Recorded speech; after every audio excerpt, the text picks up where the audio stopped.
Welcome to the Thought Dakota's YouTube channel. My name is Sean Mixon. I'm also the Dallas Reasonable Fate chapter director.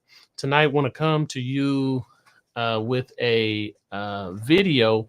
Want to look at one of Jordan Peterson's famous videos that he came to prominence of doing. He covered a biblical series. I want to take a look at some of his ideals in this series and see if we can have a somewhat of a discussion about some of these ideas. And without further ado, let's get right into it.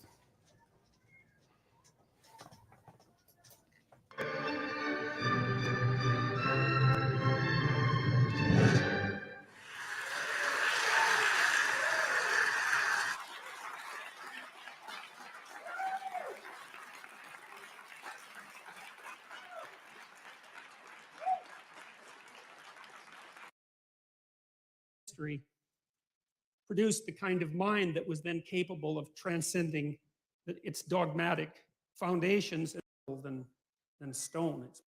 But you might think, well, significance of the biblical.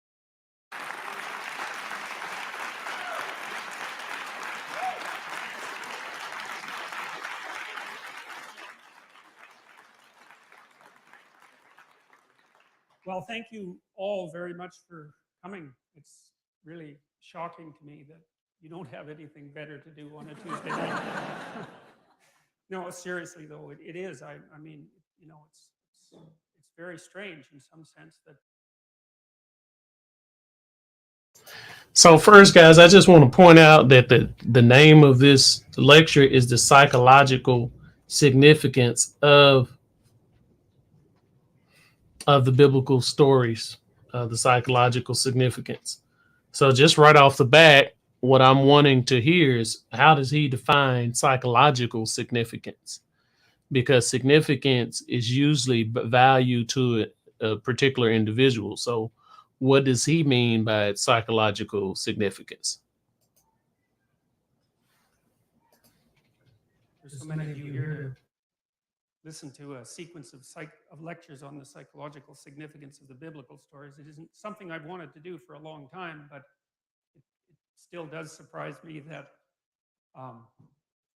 there's a ready audience for it. And well, so that's good. So we'll see how it goes. And I'll start with this because this is the right question. The right question is why bother doing this? And I don't mean why should I bother doing it? I have my own reasons for doing it, but you might think, well, why bother with this strange old book at all? And that's a good question, you know.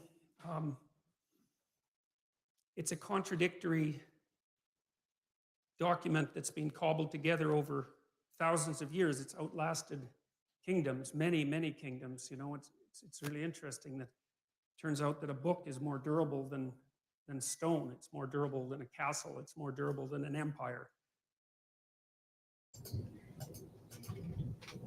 So here he says that the book is more durable than stone and stuff like that. But then he also says that he wants to look at the psychological significance of the book. He says that it's contradictory. What sense is the biblical text contradictory? What are the contradictions? Maybe he'll get to that, but he didn't get to that in his opening statement.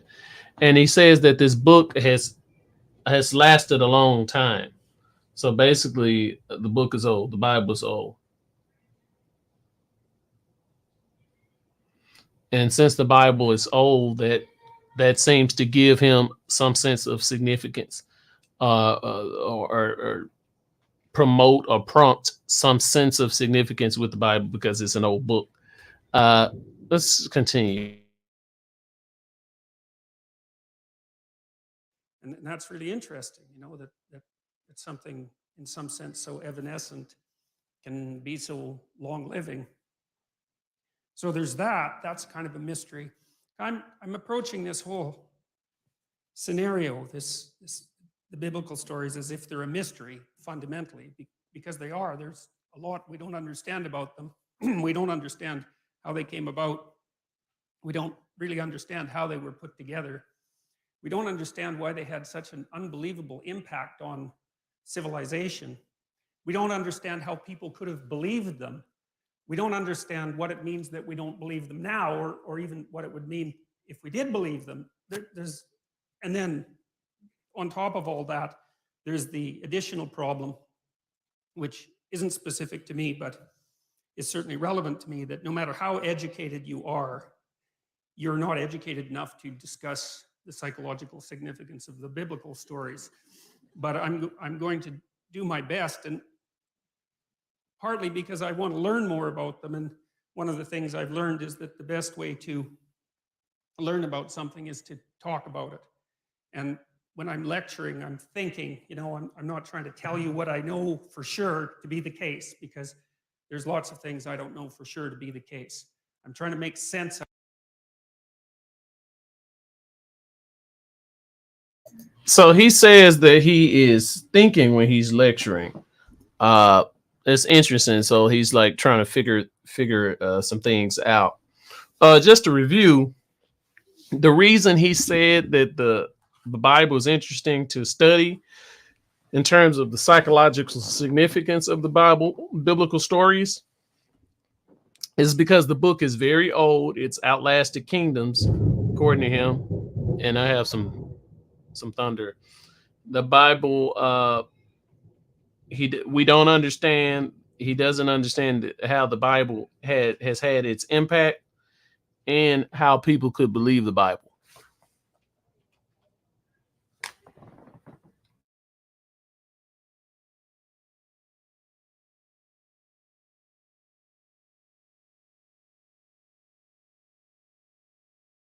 Out of this, and I have been doing this for a long time now.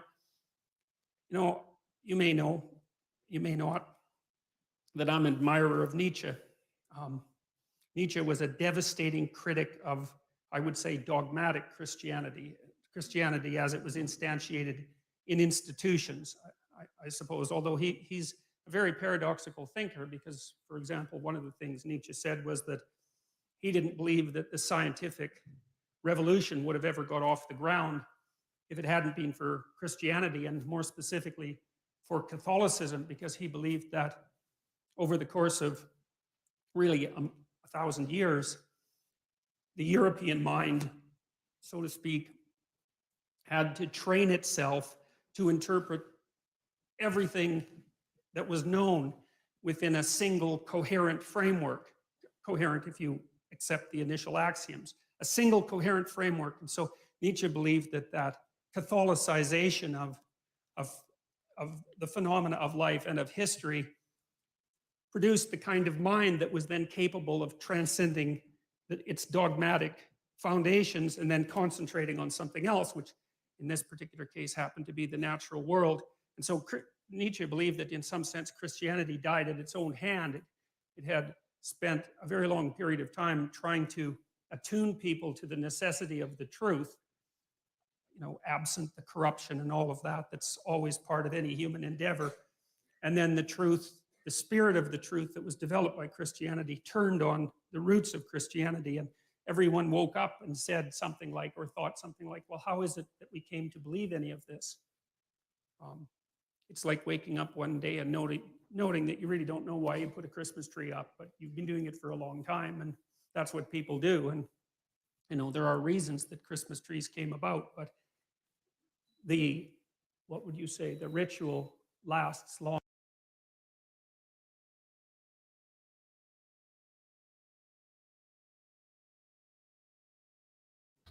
So he brings up Nietzsche and says that Nietzsche has this idea that science was birthed from Christianity. However, science was this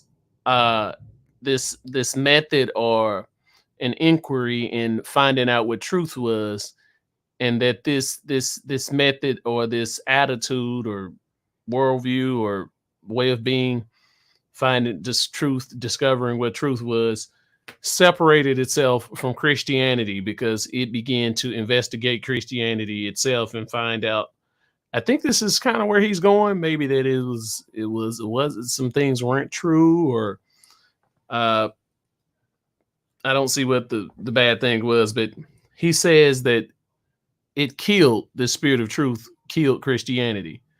So it's like a baby who's born, who turns and kills its mother.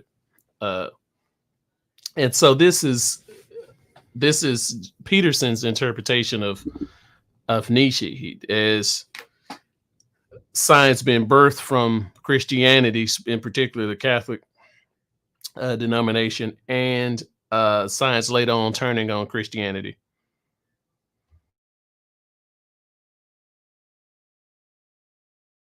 Long after the reasons have been forgotten. So now Nietzsche, although he was a critic of Christianity and also a champion of its disciplinary capacity, because you see, the other thing that Nietzsche believed was that it was not possible to be free in some sense unless you had been a slave. And by that he meant that you don't go from childhood to full-fledged adult individuality. You go from childhood to a state of discipline, which you might think is akin to slavery, to self-imposed slavery. That would be the best scenario, where you have to discipline yourself to become something specific before you might be able to reattain the generality that you had as a child. And he believed that Christianity had played that role for Western civilization. But in the late 1800s, he announced that God was dead. And you often hear of that as something triumphant. But for Nietzsche, it wasn't, because he was too nuanced a thinker to be that simple-minded. See, Nietzsche understood that, and this is something I'm going to try to make clear, is that there's a very large amount that we don't know about the structure of experience, that we don't know about reality. And we have our articulated representations of the world. And then you could think of, outside of that, there are things we know absolutely nothing about. And there's a buffer between them. And those are things we sort of know something about. And we don't know them in an articulated way. Here's an example. Sometimes you're arguing with someone close to you, and they're in a bad mood, and they're being touchy and unreasonable. And you keep the conversation up, and maybe all of a sudden they get angry, or maybe they cry. And then when they cry, they figure out what they're angry about, and it has nothing to do with you, even though you might have been what precipitated the argument. And that's an interesting phenomenon as far as I'm concerned, because it means that people can know things at one level without being able to speak what they know at another. And so in some sense, the thoughts rise up from the body, and they do that in moods, and they do that in images, and they do that in actions. And we have all sorts of ways that we understand before we understand in a fully articulated manner. And so we have this articulated space that we can all discuss. And then outside of that, we have something that's more akin to a dream that we're embedded in. And it's an emotional dream that we're embedded in. And that's based, at least in part, on our actions. I'll describe that later. And then outside of that is what we don't know anything about at all. And in that dream, that's where the mystics live, and that's where the artists live. And they're the mediators between the absolute unknown and the things we know for sure. And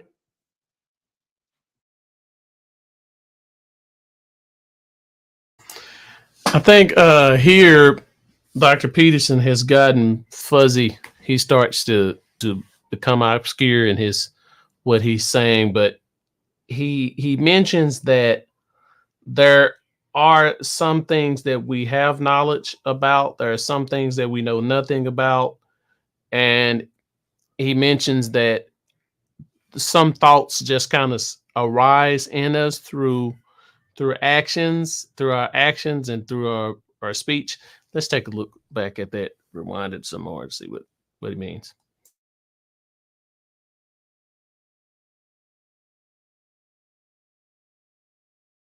keep the conversation up, and maybe all of a sudden they get angry, or maybe they that you had as a child. And he believed that Christianity had played that role for Western civilization. But in the late 1800s, he announced that God was dead. And you often hear of that as something triumphant. But for Nietzsche, it wasn't, because he was too nuanced a thinker to be that simple-minded. See, Nietzsche understood that, and this is something I'm going to try to make clear, is that there's a very large amount that we don't know about the structure of experience, that we don't know about reality. And we have our articulated representations of the world. And then you could think of, outside of that, there are things we know absolutely nothing about. And there's a buffer between them. And those are things we sort of know something about. And we don't know them in an articulated way.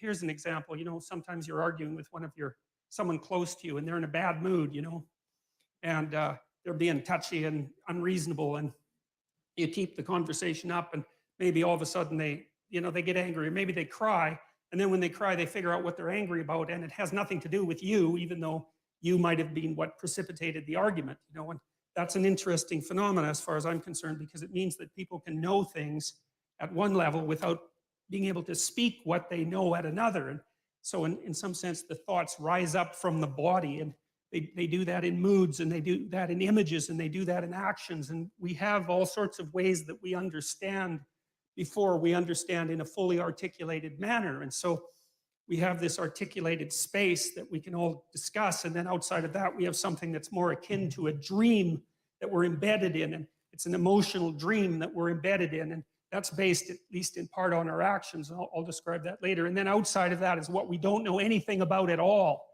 And in that dream, that's where the mystics live, and that's where the artists live. And they're the mediators between the absolute unknown and the things we know for sure. And you see, what that means in some sense is what we know is established on a form of knowledge that we don't really understand. And that if those two things are out of sync, so you might say if our articulated knowledge is out of sync with our dream, then we become dissociated internally.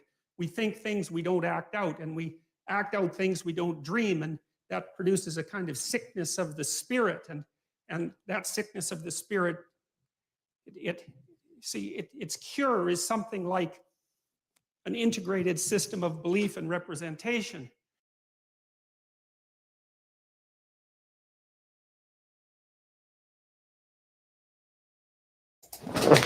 So this is interesting. So here's the idea.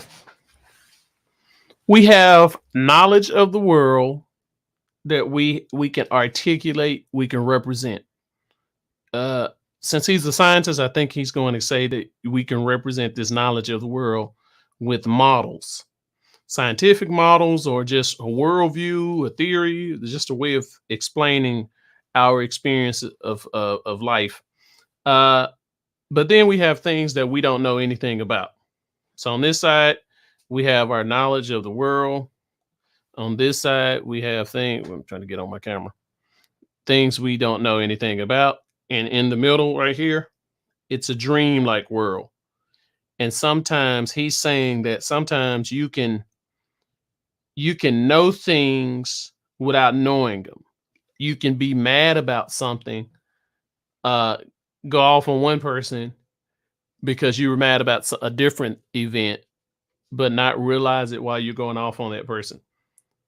So, and in some sense, I think this is the unconscious. He hasn't used this word. He's used the dream, and he's saying that what we need to get to is an integration. He also said that spiritual people live in this dreamlike world, this world of knowledge that is not fully articulated. I don't know. I don't know what to say about that. It's we'll continue.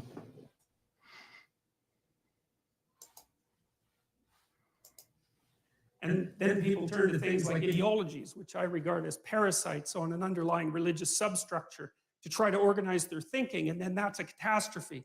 And that's what Nietzsche foresaw. You see, he knew that when we knocked the slats out of the base of Western civilization by destroying this representation, this God ideal, let's say, that we would destabilize and move back and forth violently between nihilism, let's say, and the extremes of ideology. He was particularly concerned about radical left ideology, you know, and believed and predicted this in the late 1800s, which is really an absolute intellectual tour de force of staggering magnitude, predicted that in the 20th century that hundreds of millions of people would die because of the replacement of these underlying dreamlike structures with this rational but deeply incorrect representation of the world. And, you know, we've been oscillating back and forth between left and right in some sense ever since. And, you know, with some good sprinkling of nihilism in there and despair. And in some sense, that's the situation of the modern Western person and increasingly of people in general. You know, I think part of the reason that Islam has its backup with regards to the West to such a degree, I mean, there's many reasons and not all of them are valid, that's for sure. But one of the reasons is that, you know, they being still grounded in a dream, let's say, they can see that the rootless, questioning mind of the West poses a tremendous danger to the integrity of their culture. Now, and it does. I mean, West. So he's continuing on this idea that there that these articulated representations, basically, it sounds like he's saying the more you know and you try to describe things, the less fuzzy and spiritual. He used the word spiritual. It becomes, and so I'm thinking now that he's wanting to say that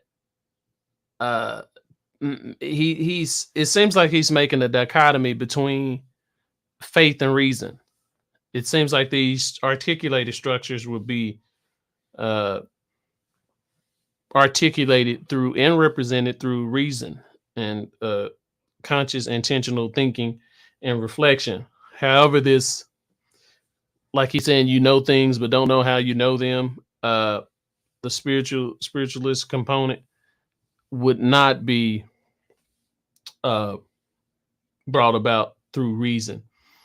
And so he's saying that Nietzsche is saying that if we tried to articulate everything and we couldn't find a basis for them, that would lead us to eventually to nihilism or ideology or some rigid ideology, which he's going back on his point about how Christianity gave birth to the spirit of truth, but the spirit of truth killed Christianity. Which it sounds like this is a point he's making against religion or organized religion more generally. Us, we undermine ourselves all the time with our searching intellect, and I'm not complaining about that. You know, I mean, there isn't anything easy that can be done about it, but it's still a sort of fruitful catastrophe, and you know, it has real effects on people's lives. It's not some abstract thing, you know. I mean, lots of times when I've been treating people for depression, for example, or anxiety, they have existential issues, you know. It's not just some psychiatric condition.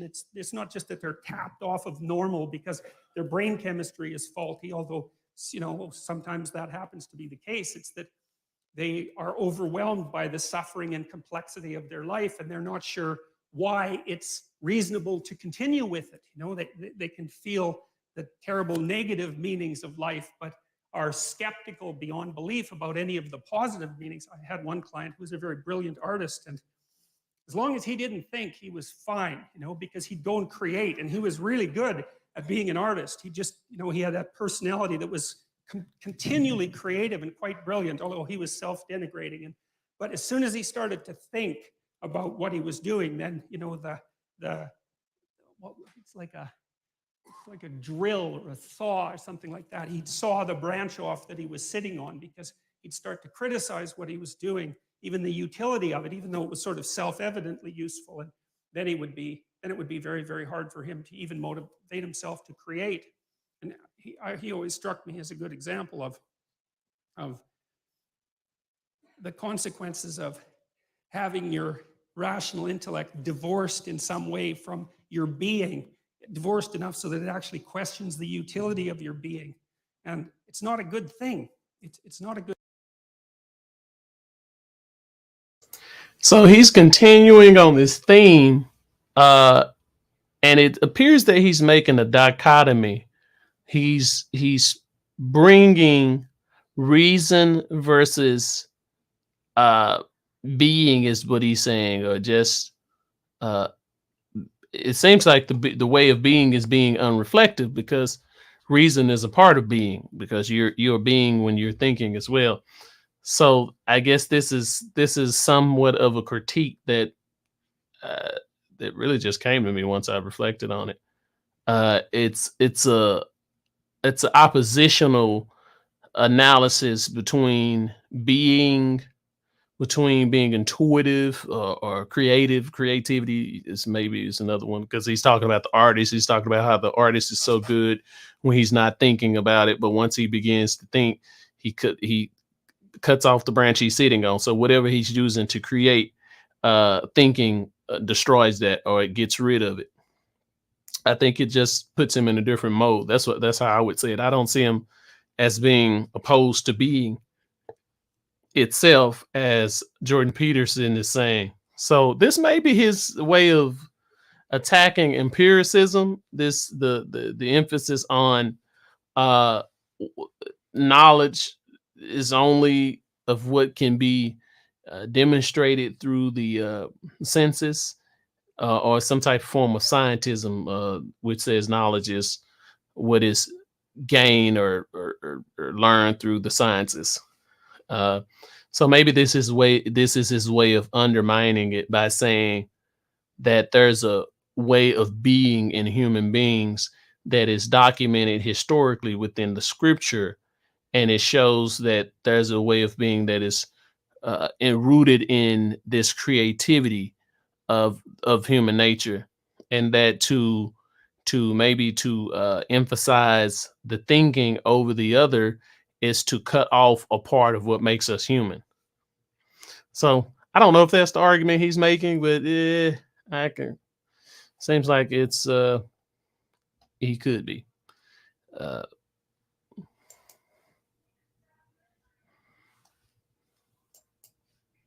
Good thing. And it's really not a good thing, because it manifests itself not only in individual psychopathology, but also in social psychopathology. And that's this proclivity of people to get tangled up in ideologies, which I really do think of as they're like crippled religions. That's the right way to think about them. They're like a religion that's missing an arm and a leg, but can still hobble along. And it provides a certain amount of security and group identity, but it's warped and twisted and demented and bent, and it's a parasite on something underlying that's rich and true. And that's how it looks to me anyways.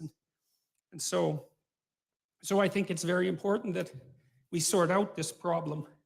I think that there isn't anything more important that needs to be done than that. I've thought that for a long time, probably since the early 80s. When I started looking at the role that belief systems played in regulating psychological and social health.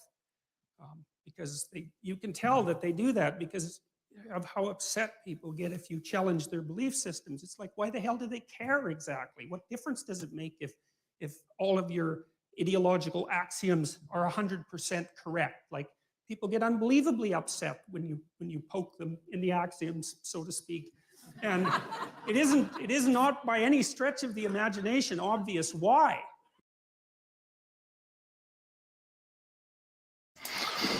so he lays down a premise, and the premise is that belief systems help to regulate mood or behaviors, uh,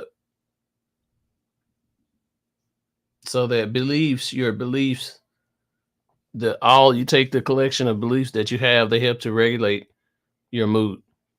Uh, I'm gonna say mood, because I mean he didn't really give a specific term of what the belief systems are said to regulate, but it's obvious that he means to say that belief systems help to regulate you. And he says if you mess with the truth of a person's belief systems, how upset they become. So which I don't. So it makes me wonder what he means by regulate, because the example just shows that people value their beliefs. That's what I would think it would mean.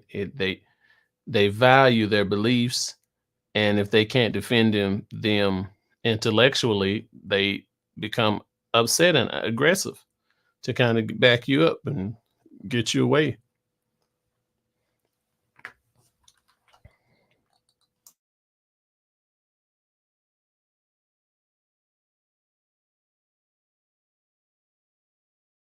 You know, but it's like there's a fundamental truth that they're standing on. It's like they're on a raft in the middle of the ocean, and you're starting to pull out the logs, and they're afraid they're going to fall in and drown.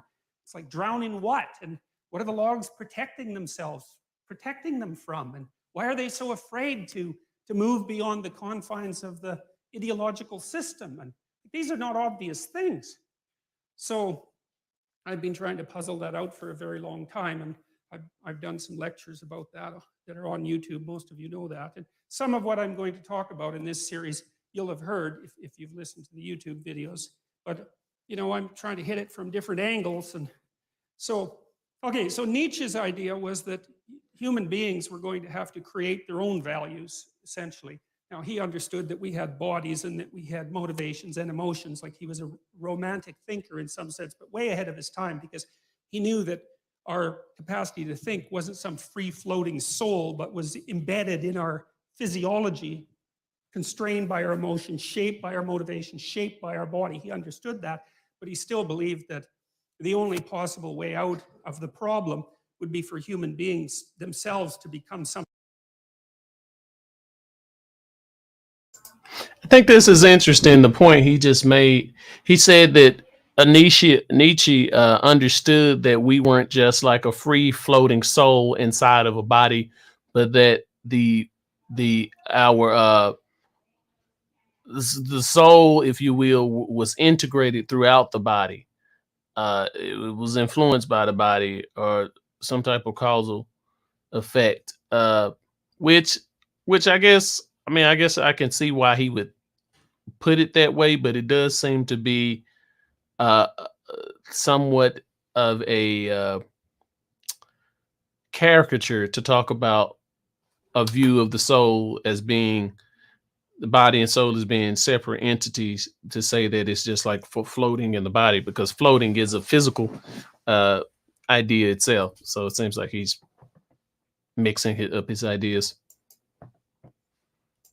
Something akin to God, and to create their own values. And he thought that he talked about the person who could create their own values as the overman or the superman. And that was one of the parts of Nietzschean philosophy that the Nazis, I would say, took out of context, used to fuel their superior man ideology. So, and we know what happened with that. That didn't seem to turn out very well, that's for sure. And see, I also spent a lot of time reading Carl Jung, and it was through Jung and also Jean Piaget, who's a developmental psychologist, that I started to understand that our articulated systems of thought are embedded in something like a dream, and that dream is informed in a complex way by the way we act. So,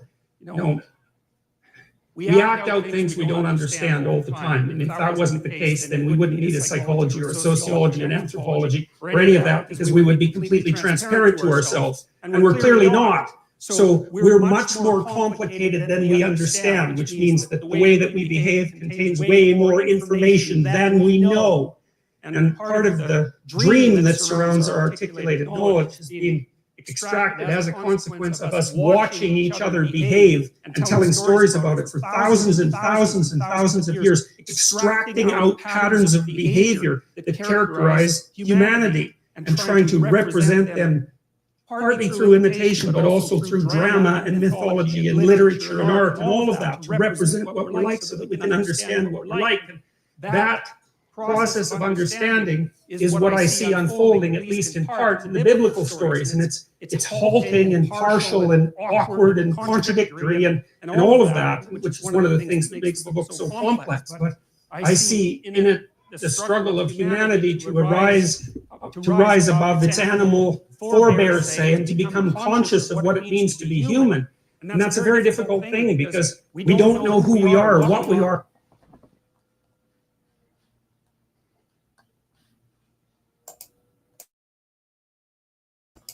Okay, so he's went back to this point, and just to do a quick summary, he's doing a psychological significance of the biblical stories lecture series.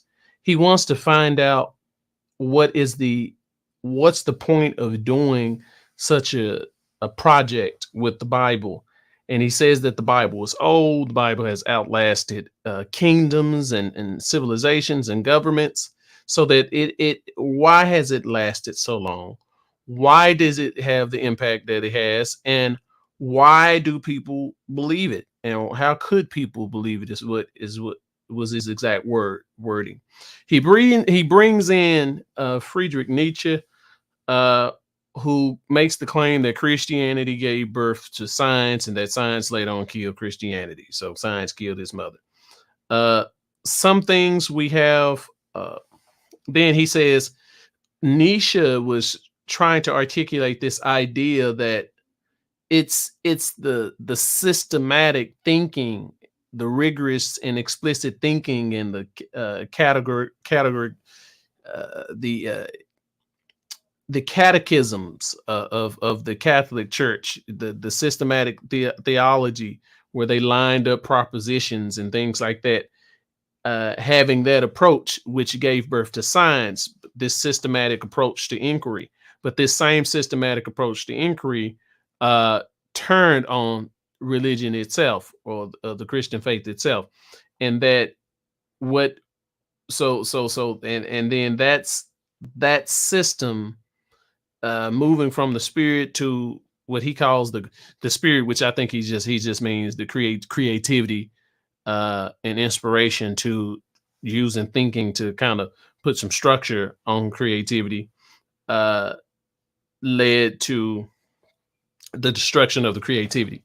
So I think this is a common thread throughout his examples. He talked about the artist, how the artist was a great, he could paint, he can draw, but once he started thinking about what he was doing, he he wasn't as effective. He lost his ability to paint or draw. He talked, so he's saying that people, he gave the example of people can, I can go off on one person and not know why I'm going off on that person, and I'm upset with that person, and it could be because of something that happened earlier. And he's saying that this way, this shows that there are things that we know on one level but don't know on another. In other words, you may know that something was done to you that was upsetting you, but you didn't know in the moment that when you were upset with the person, you were going off on him because of what was done previously. So that, to him, that's a demonstration that there are ways of knowledge that are not articulate representations of our knowledge. As he says, it's more like dream like, is what he's saying. I think he's using the dream similarly to how Freud and Jung used the term the collective unconscious. But he just made a point that was interesting. He said Nietzsche thought that we should create our own values. Uh, if this articulate system of representation is arbitrary, then why wouldn't he think we should create our own values? Why wouldn't he be a nihilist? Because uh, the morals that we articulate, if it's just random and I just create it and put it together in some type of essay, like writing and just putting together a bunch of sentences, if it's not reflecting truth in reality, then I can just make up whatever system I want. And that's the idea of nihilism, because morality was not considered to be objective on Nietzsche's understanding. And Dr. Peterson mentions that the result of this was to, I mean, it eventually led to the Holocaust, and the Uberman. Uh, then he says systems are embedded in this dream, so that the basis of the systems of thought and knowledge that we form are embedded in this dreamlike state, this creative state, which is to me, it seems again, it seems to go against this correspondence theory of truth, whereas where what we see in the world, what we know is a product of what is true, right? The sun, we know the sun burns at a certain temperature because we can measure it. Like it's not creativity. We're not creating this. Uh, so it seems like he's emphasizing the creative aspect of human psychology to combat this scientism or this empiricism that says only things that are true are things you know through the senses or the things that you know through the sciences. Uh, but I think he goes too far. I think he undermines the role of reason within the human being, and places reason within a larger dreamlike state, which I think is human creativity. Uh, and so it's more like a hierarchy. He's trying to make a hierarchy. He's big on hierarchies. So I think the Christian model is a better model because with the Christian model, you have a place for reason and creativity. It's not I have science versus reason or faith versus reason as it's generally construed. I can have both. It I Because I was created by a rational, reasonable, supremely intelligent God, all powerful, virtuous God who created me in his image. So because I was created in his image, there is a place for my intellect. There is a place for my morality. And this morality does not have to be something that I just make up or invent. It can have its anchor in the very nature of God himself. And so for this reason, I think some of these ideas that Dr. Peterson is exploring are unnecessary, but given his model, he's trying to attack scientism and empiricisms and from a scientific point of view, from a evolutionary psychology Darwinist point of view. So I guess he's doing the best he can, but I still think the Christian model is better for those reasons. Or where we came from, or any of those things. And, the life is an unbroken chain going back 3.5 billion years. It's an absolutely unbelievable thing. Every single one of your ancestors reproduced successfully for 3.5 billion years. It's absolutely unbelievable. And we rose out of the dirt and the muck, and here we are, conscious but not knowing. And we're trying to figure out who we are. And a story that we've been telling, or a set of stories that we've been telling for 3,000 years, seems to me to have something to offer. And so when I look at the stories in the Bible, I would say, in some sense, with a beginner's mind. It's a mystery, this book, how the hell it was made, why we preserved it.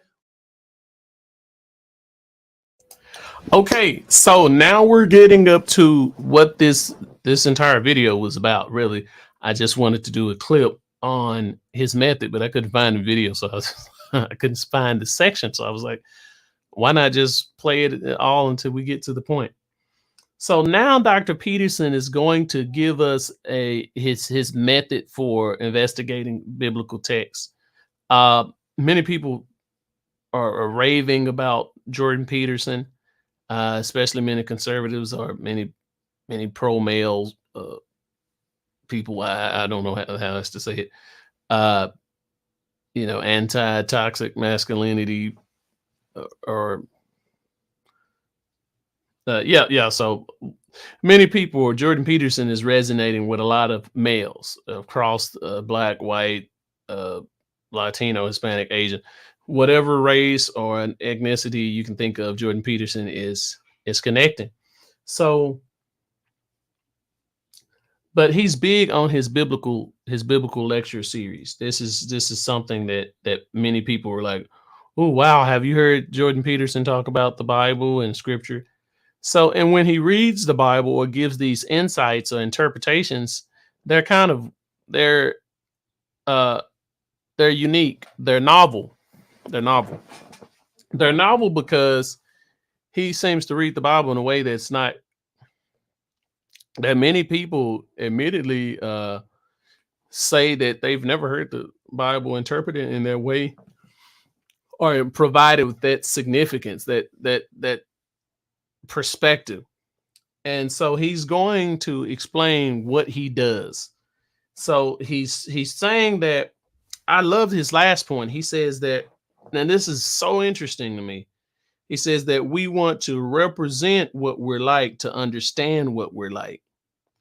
And I think that is absolutely correct. That is my theory of art. I believe that art is representation, uh, and not manipulation. Because some people seem to have a theory of art that you take something and you repurpose it. You give it a different function. So you take a milk carton and you make a chair out of it. You take a bunch of them, make a chair, and that's art because what it was, it's no longer. You taking the material of what it is and changing it into something else. So this no idea of transformation, art is transformation. Uh, I believe that art should be transformational, but it should transform you, and that it's the understanding of what we are through the representation of ourselves in art, in drama, and music, in sermons and poetry that allows us to see the world in which we live in and be changed by the perception and therefore continue that process. So I think he's absolutely right when he says that we represent what we are, what we're like, to understand what we're like. And so he goes on, he moves on to his method. How it happened to motivate an entire culture for 2,000 years and to transform the world. Like, what's going on? How did that happen? It's by no means obvious. And one of the things that bothers me about casual critics of religion is that they don't take the phenomena seriously. And it's a serious phenomena. I mean, not least because people have the capacity for religious experience and no one knows why that is. And I mean, you can induce it reliably in all sorts of different ways. You can do it with brain stimulation. You can certainly do it with drugs. There's especially the psychedelic variety. They produce intimations of the divine extraordinarily regularly. People have been using drugs like that for God only knows how long, 50,000 years, maybe more than that, to produce some sort of intimate union with the divine. It's like, we don't understand any of that when we discovered the psychedelics in the late 60s. It shocked everybody so badly that they were instantly made illegal and abandoned in terms of research for like 50 years. And it's no wonder, because who the hell expected that? Nobody. Now Jung was a student of Nietzsche's, you see, and he was also, I would say, a very astute critic of Nietzsche. He was educated by Freud, and Freud, I suppose, in some sense, started to collate the information that we had pertaining to the notion that people lived inside a dream. You know, it was Freud who really popularized the idea of the unconscious mind. And we take this for granted to such a degree today that we don't understand how revolutionary the idea was. Like, with what's happened with Freud is that we've taken all the marrow out of his bones, so to speak, and left the husk behind. And you know, now when we think about Freud, we just think about the husk because that's everything that's been discarded. But so much of what he discovered is part of our popular conception now, including the idea that your perceptions and your actions and your thoughts are all, what would you say, informed and shaped by unconscious motivations that are not part of your voluntary control. And that's a very, very strange thing. It's one of the most unsettling things about the psychoanalytic theories, because the psychoanalytic theories are something like, you're a loose collection of living sub-personalities, each with its own set of motivations and perceptions and emotions and rationales, all of that. And you have limited control over that. So you're like a plurality of internal personalities that's loosely linked into a unity. You know that because you can't control yourself very well, which is one of Jung's objections to Nietzsche's idea that we could create our own values. So Jung didn't believe that, especially not after interacting with Freud, because he saw that human beings were affected by things that were deeply, deeply affected by things that were beyond their conscious control. And no one really knows how to conceptualize those things. You know, the cognitive psychologists think about them in some sense as computational machines. And The ancient people, I think, thought of them as gods, although it's more complex than that. Like rage would be a god. Mars, the god of rage, that's the thing that possesses you when you're angry. You know, it has a viewpoint, and it says what it wants to say, and that might have very little to do with what you want to say when you're being sensible. And it doesn't just inhabit you, it inhabits everyone, and it lives forever, and it even... So this was an interesting notion. He finally brings up Freud. He bring within the context of bringing up Jung. He mentions that Carl Gustav Jung was taught by Freud. He critiqued Nietzsche, and Freud coined the idea of the unconscious mind. And he mentions this in connection with this dreamlike state that he's been mentioning the entire time. So I wonder why he doesn't say the unconscious mind. He says this dreamlike state. Maybe because Jung used the idea of a dreamlike state. But he gave an argument here. He says he made a claim. His claim is that what human beings are, we are layers or a collection of personalities that are loosely connected in one unified whole, or one unity. And he says that this follows from the fact that you can't control yourself. So I would be interested in knowing what he meant by personalities, because it seems to me to be simpler to say that you have one personality, but you have many distinct desires and different motives, and that this pulling of yourself makes it feel as though you can't control yourself sometimes, because you have conflicting intentions. You want to be respectful, yet you're upset and you think it's wrong how a person has just spoken to you, so you go off on them and you feel bad about it while you're going off, and you're trying to calm yourself down, so you walk away. So I think this is better explained by different motives. But Dr. Peterson does seem to me to speak in like figurative ways and use a lot of metaphors. So I wonder what he means by personality here. It inhabits animals, and so it's this transcendent psychological entity that inhabits the body politic, like a thought inhabits the brain. That's one way of thinking about it. Very strange way of thinking, but it certainly has its merits. And those things, well, in some sense, those are deities, although it's not that simple. And so Jung got very interested in dreams and started to understand the relationship between dreams and myths, because he would see in his clients' dreams echoes of stories that he knew, because he was deeply read in mythology. And then he started to believe that the dream was the birthplace of the myth, and that there was a continual interaction between the two processes, the dream and the story, and storytelling. And well, you tend to tell your dreams as stories when you remember them. And some people remember dreams all the time. Okay, so this is good. He gives Carl Jung's analysis. So Jung took this idea of this dreamlike state or unconscious state, this state where we do things that we're not aware, where we cannot explain the causes of our actions or emotions or thoughts. So this is explained by there being another thing that's called the unconscious, which is one of my, well, I hadn't articulated it, but I think the positing of a separate ontological entity called the unconscious is unnecessary, given the principle of parsimony and simplicity. I think there is a unconscious, and that just means something that you're not aware of. And I believe that consciousness comes in degrees. So really a lot of things are subconscious, below conscious.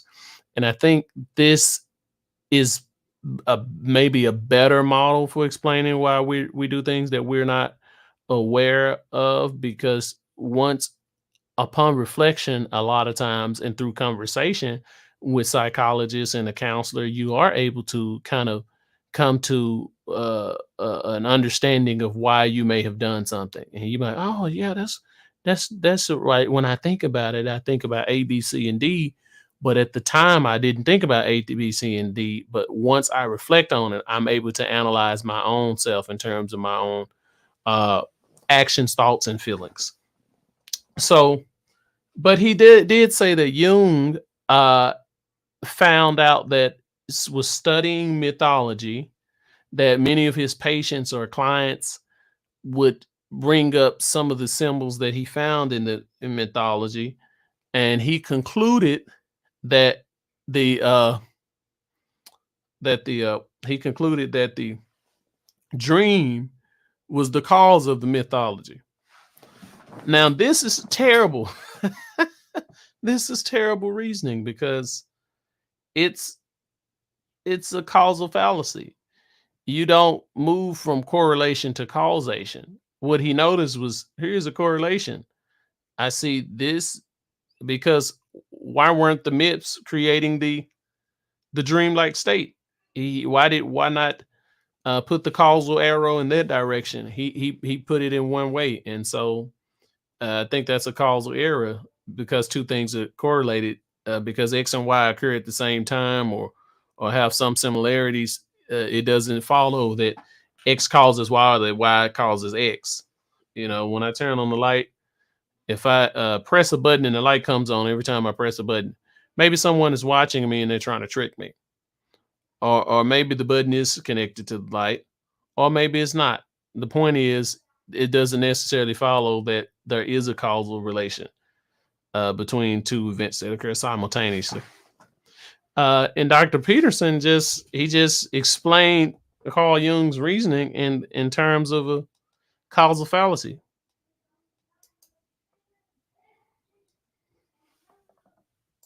2 or 3 a night. I've had clients like that, and they often have archetypal dreams that have very clear mythological structures. I think that's more the case with people who are creative, by the way, especially if they're a bit unstable at the time, because the dream tends to occupy the space of uncertainty and to concentrate on fleshing out the unknown reality before you get a real grip on it. So it's like the dream is the birthplace of thinking.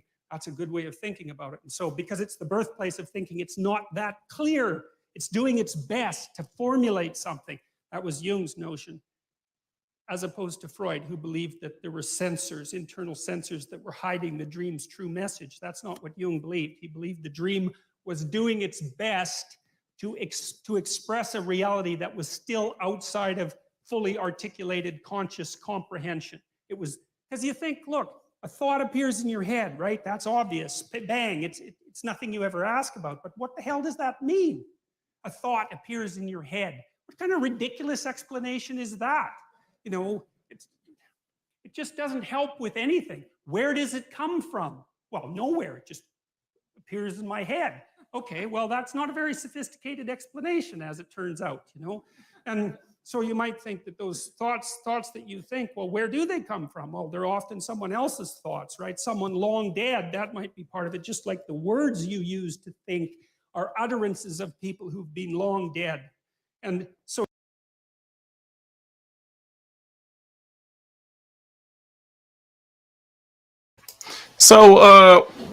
it's interesting because Dr. Peterson has just moved into. He said, "Well, here's a common experience. You're sitting there, you're doing whatever you're doing, and the thought appears in your head. It pops into your head, whatever, however you want to describe it. Where does it come from? Well, it just popped into my head." He says that that's a bad or a simple, oversimplistic or simplistic explanation. He said, "Here's a better one. Maybe the thought came from someone else. Maybe it's someone else's thought." That you're thinking someone else's thought, uh, which isn't a very good explanation because of what it means for what it means for a thought to be mine is for me to think it. You know, that's what we mean by when we say I thought a thought. So what does he mean by saying you're thinking somebody else's thought? And here again, he's trying to say that the language that the next thing he says is that the language that you're speaking came from somebody else. Like, so I'm speaking English, but I didn't invent English. So I'm speaking the language of previous people who developed it and passed it on to me, but I'm speaking it. However, the arrangement of the language, particular context that I'm using it in, are all under or influenced by my choices, and so this is interesting. So just to summarize, let's take a little another look at Jordan Peterson. So you're informed by the spirit of your ancestors. That's one way of looking at it. And your motivations speak to you, and your emotions speak to you, and your body speaks to you. And it all does all that, at least in part, through the dream. And the dream is the birthplace of the fully articulated idea.